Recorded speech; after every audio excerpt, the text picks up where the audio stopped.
The rain fell hard over the narrow streets of Saigon, washing neon lights into trembling reflections on the asphalt. In a quiet corner near the river, Viet stood alone, his knuckles bruised, his breath uneven. He had survived another night, but survival was no longer enough. Somewhere deep inside, a question burned louder than the city itself. How long could a man keep running from his own life before it finally caught him? Viet had once been a promising martial artist, raised in a small coastal town where discipline and honor were everything. His father taught him to fight, not to dominate, but to protect. When his parents died in a sudden accident, Viet came to the city, chasing opportunity, only to be swallowed by its shadows. Underground fights paid the bills. Dirty jobs for dangerous people kept him alive. Each night, he told himself, it was temporary. Each morning, he woke up more trapped than before. Như Mộng entered his life without warning, like a soft melody cutting through chaos. She worked at a modest art studio, teaching children to paint dreams they could barely describe. She saw Viet for the first time when he collapsed outside the studio, blood mixing with rain. Instead of fear, she felt concern. Instead of walking away, she helped him up. That single moment cracked the wall Viet had built around his heart. Như Mộng carried her own wounds. Once, she had dreamed of becoming a renowned artist, but family responsibilities and financial struggles forced her to abandon her ambitions. Still, she refused to let the world harden her. She believed kindness was a form of resistance, and that belief slowly began to change Viet. As days passed, Viet found excuses to pass by the studio. Sometimes he fixed a broken door. Sometimes he just stood quietly, watching children laugh while colors spilled across blank pages. For the first time in years, he felt peace. Như Mộng never asked about his bruises, but she understood they came from pain deeper than flesh. The peace did not last. Long, the man who controlled the underground fights, noticed Viet slipping away. To Long, loyalty was not a choice, it was a chain. When Viet refused a high-risk job involving weapons smuggling, Long smiled calmly and threatened the only light in Viet's life. Như Mộng became a target the moment Viet tried to walk free. Torn between escape and responsibility, Viet returned to the streets he hated, hoping to end things on his own terms. He planned one final job, not for money, but to destroy Long's operation from the inside. The risk was enormous. Failure meant death. Success meant freedom, but only if he survived long enough to claim it. Meanwhile, Như Mộng sensed the distance growing between them. She had learned long ago that silence often hides the loudest cries. Instead of confronting Viet, she followed him one night, witnessing a brutal world she never imagined. Fear shook her, but it did not erase her love. She realized that saving Viet meant stepping into danger herself. The turning point came in an abandoned warehouse by the docks. Viet faced Long and his men in a fight that tested every lesson his father had taught him. It was not about strength alone, it was about restraint, about refusing to become the monster others expected. When Như Mộng appeared, refusing to hide any longer, Long lost control. In that moment, his power collapsed. The police, tipped off by evidence Viet had gathered, stormed the scene. Viet was arrested alongside Long. For the first time, he did not resist. He accepted the consequences of his past, believing that accountability was the price of a future worth living. Như Mộng waited through endless days, visiting when she could, holding on to hope even when it hurt. Months later, Viet walked out of prison a changed man. He had lost time, but not purpose. Như Mộng was there, holding a small painting made by her students. It showed two figures standing beneath the rain, no longer alone. Together they rebuilt slowly. Viet trained young people in self-defense, teaching discipline instead of violence. Như Mộng reopened her studio, this time showcasing her own art alongside her students. Their lives were not perfect, but they were honest. The city still roared around them, unforgiving and restless. But Viet had learned that destiny is not something that drags you forward. It is something you choose, step by step, even when the road is painful. In the end, the greatest fight was never against enemies in the dark. It was against fear, guilt, and the belief that some people are beyond saving.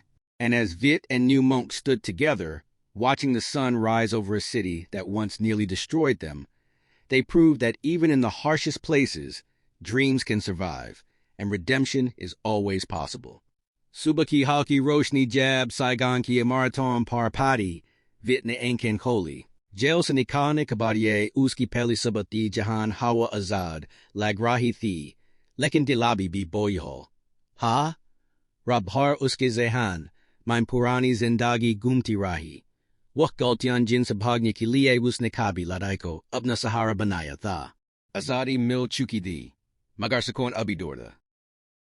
Như Mộng neus, shehar ke ek podran kon, mein khoti si jagah dilwai thi. ये जगह ज्यादा बड़ी नहीं थी, लेकिन यहाँ खिड़की से आती धूप और दीवारों पर लटकी उसकी पेंटिंग्स ने घर जैसा एहसास दिया। वेद को समझ आ गया कि नए सफर की शुरुआत बड़ी चीजों से नहीं होती, बल्कि छोटी उम्मीदों से होती है। दिन बीतने लगे। वेद ने पास के मोहल्ले के बच्चों को ट्रेनिंग देना शुरू की। पहले दिन सिर्फ 2 लाख का आए।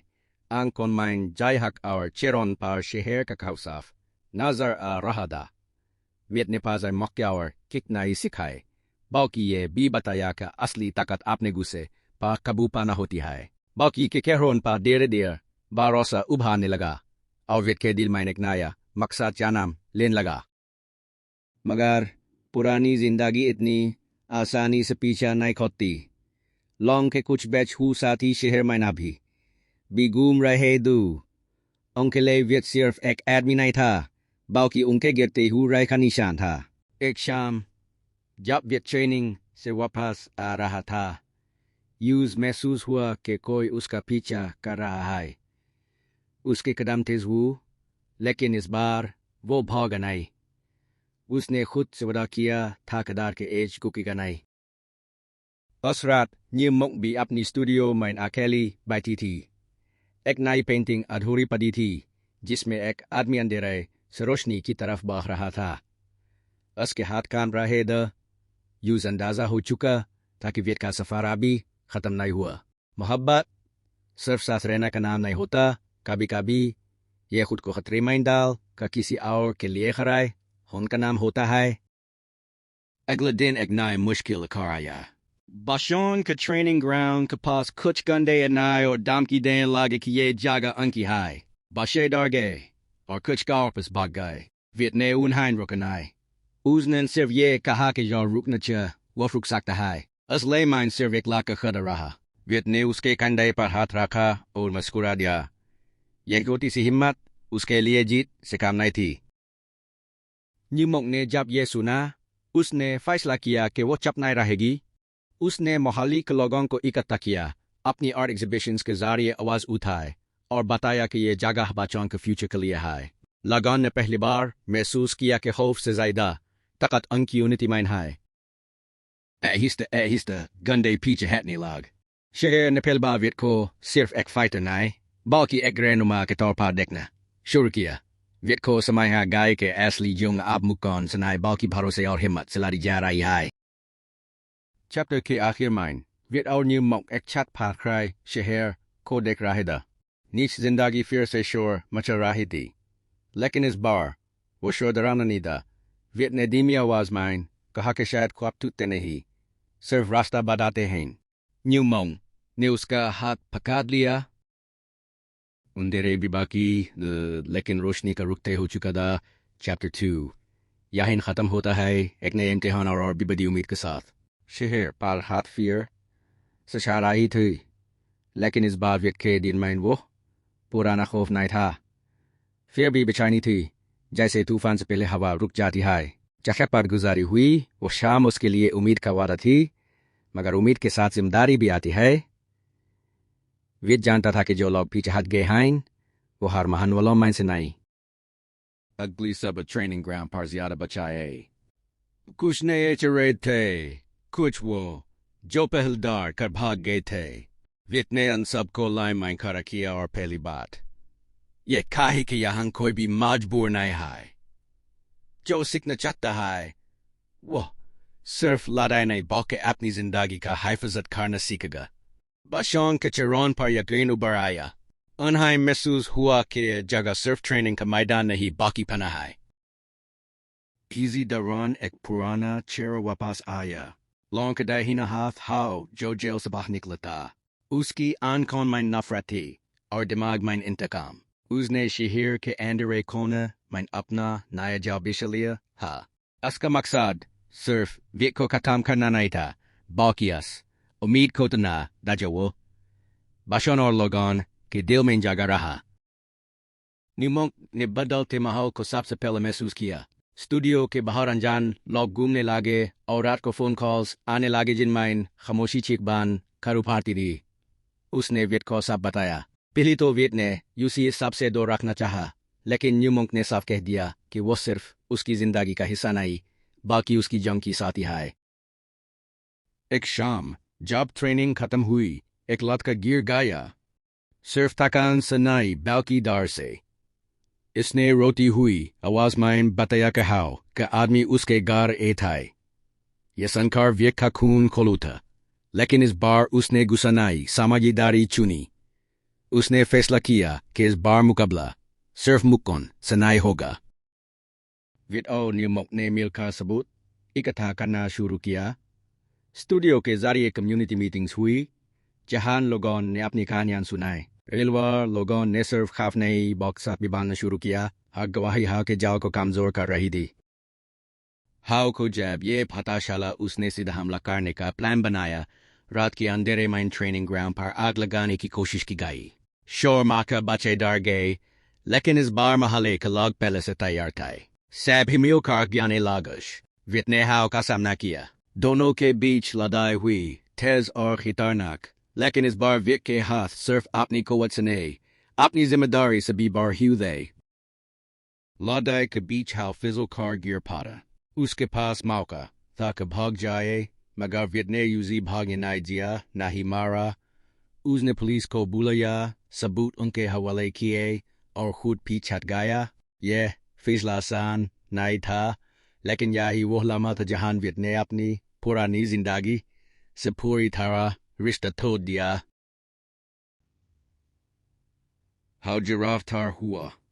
शहर में खामोशी सी छा गई, लेकिन ये खामोशी डर की नहीं सुकून की थी।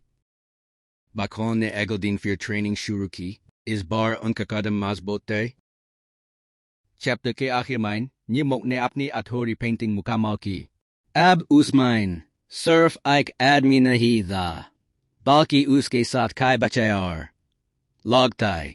सब रोशनी की तरफ बढ़ रहे थे। विट ने पेंटिंग देखी और पहली बार महसूस किया कि इंसाफ सिर्फ कानून से नहीं, बल्कि हिम्मत और साख से भी पैदा हो रहा है। सुबह का सूरज धीरे धीरे शहर के ऊपर उभरा, जैसे रात की लंबी जंग के बाद कोई जख्मी सिपाही फिर से सांस ले रहा हो। ट्रेनिंग ग्राउंड पर अजैज अलग सी खामोशी थी। बच्चे लाइन में खड़े थे, लेकिन उनकी आंखों में अब डर कम और हौसला ज्यादा था। विट ने उन सबको देखा और महसूस किया कि जिम्मेदारी का बोझ अब सिर्फ उसके खानदान पर नहीं रहा। हाउ की गिरफ्तारी के बाद शहर का अंधेरे हल्का होने लगे थे, लेकिन खतरा अभी खत्म नहीं हुआ था। लॉन्ग का नेटवर्क टूट चुका था, मगर उसकी यादें और उसकी किए हुए नुकसान अभी लोगों के दिलों में जिंदा थे। कुछ लोग विट को हीरो कहने लगे और यही बात विट को बेचैन कर रही थी। उसने जिंदगी भर देखा था कि जब लोग किसी एक शख्स को ऊपर बिठाते हैं तो बाकी लोग पीछे रह जाते हैं। न्यू मंक ने उसकी इस बेचैनी को समझ लिया। एक शाम स्टूडियो बैंड करने के बाद दोनों छत पर बैठे शहर की रोशनियां दिख रहे थे। न्यू मंक ने धीमी आवाज में कहा कि असली हीरो वो होता है जो दूसरों को अपने बार खड़ा कर दे। ये अल्फाज विक के दिल में उतर गए। उसने फैसला किया कि अपना रोल बदलेगा, लीडर से रहनुमा तक का सफर तय करेगा। मिड दिन विक ने ट्रेनिंग सिस्टम बदल दिया। अब सिर्फ वो नहीं सिखाता, बल्कि कुछ बेबाशन और मोहल्ले के जवानों को जिम्मेदारी दिखाई कि वो भी दूसरों को सिखाएं। यह आसान नहीं था। गलतियां हुई, बहस हुई और कुछ लोग बीच में छोड़ कर भी चले गए। लेकिन जो रुकाए वो पहले से ज्यादा मजबूत निकले। इसी दौरान न्यू मॉन्क के लिए भी इम्तिहान आया। एक बड़ी गैलरी ने उसे ऑफर दिया कि वो अपनी पेंटिंग्स एक शहर छोड़ दे। ये उसका पुराना ख्वाब था, लेकिन इस ख्वाब के पूरा होने की कीमत बहुत ज्यादा थी। अगर वो चली जाती तो स्टूडियो और कम्युनिटी टूट सकती थी। रात भर उसने सोचा, कैनवस के सामने खामोशी से बैठी रही और अपनी जिंदगी का सबसे मुश्किल फैसला किया। उसने ये ऑफर ठुकरा दी। न्यू मॉन्क ने फैसला किया कि वो अपनी कला को सिर्फ अपनी कामयाबी के लिए नहीं बल्कि लोगों की आवाज बनाएगी। इसने स्टूडियो को कम्युनिटी आर्ट सेंटर बना दिया। यहाँ लोग अपनी कहानियों को रंगों में डालने लगे। दर्द, गुस्सा, उम्मीद, सब कुछ दीवारों पर जिंदा हो गया। मगर हर फैसला इम्तिहान का बगैर मुकम्मल नहीं होता। एक रात कुछ अनजान लोग सेंटर में घुसे आओ टूट फूट मार दी। ये लोग के बेचे लोग थे जो खामोशी से बदला लेना चाहते। सुबह जब विट और न्यू मॉन्क ने ये मंजर देखा तो दिल भर आया, लेकिन इस बार आंसुओं के बाद खामोशी नहीं आई। मोहल्ले के लोग इकट्ठा हुए। बच्चे, जवान, बुजुर्ग सब ने मिलकर सेंटर को फिर से ठीक करना शुरू किया। किसी ने रंग लाया, किसी ने लकड़ी, किसी ने सिर्फ अपना वक्त।